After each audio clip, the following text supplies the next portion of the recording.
like to turn to a topic now which I've been interested in from a research perspective for a number of years, and that relates to both the international law response and New Zealand's response to climate change related displacement. I've been particularly interested in displacement in the South Pacific, but obviously these issues arise in other parts of the world as well.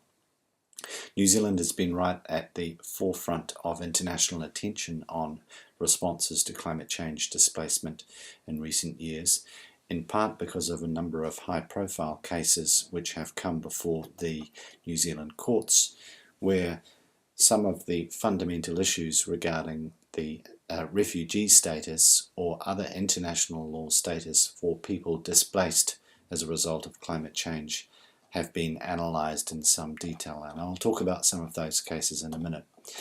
But I thought it might be helpful to introduce this topic with a short video clip which centres around an international photographer who had used climate change impacts on especially low-lying Pacific atolls as the topic for a photo essay and study, and this provides a useful introduction, I think, to some of the high-level issues which are being examined in this area. This is a story about people who stand to lose everything, people who may need to flee their native home and never come back.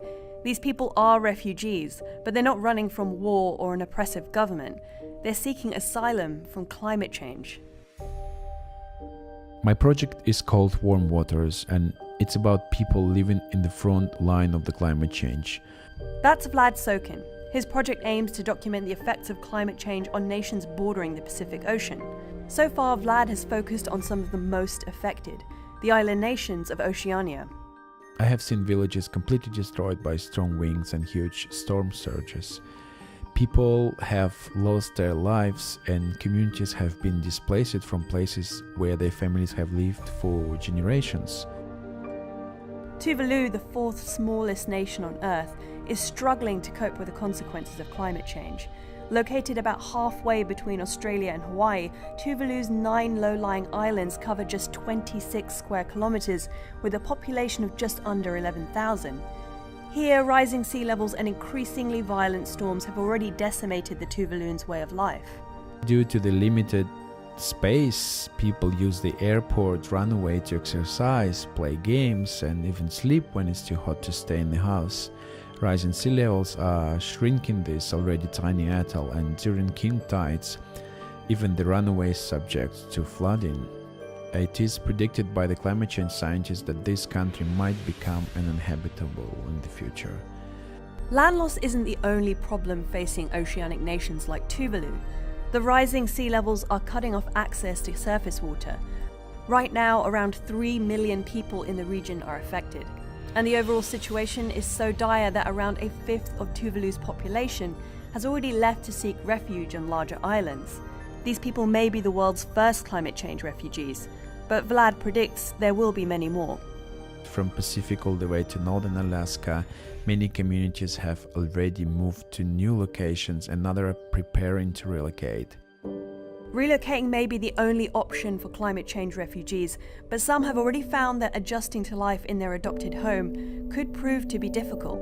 The island nation of Kiribati, for example, is facing the threat of rising sea levels. The government bought some land in Fiji recently, where its residents will be relocated in the event sea levels rise to the point that it drowns this Pacific island nation. However, if they move to Fiji, Kiribati people will have no rights as the same as Fijian citizens.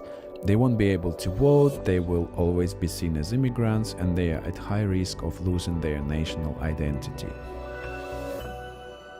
It is easy to dismiss the consequences of rising sea levels, to believe that it's a problem limited to these small and distant island nations. But sea level projections show that in just under a century, 414 US cities will be facing the same problems as Tuvalu and Kiribati, to say nothing of the rest of the world. Some climate scientists predict that by the end of the century, places like Miami, Amsterdam, Hamburg or Lisbon could be affected by rising sea levels too. If this becomes a reality, it won't only impact these areas environmentally, but culturally and politically as well. The struggle for resources, land, food, and fresh water may cause local and global conflicts. It's clear that is the greatest issue that we will be facing soon.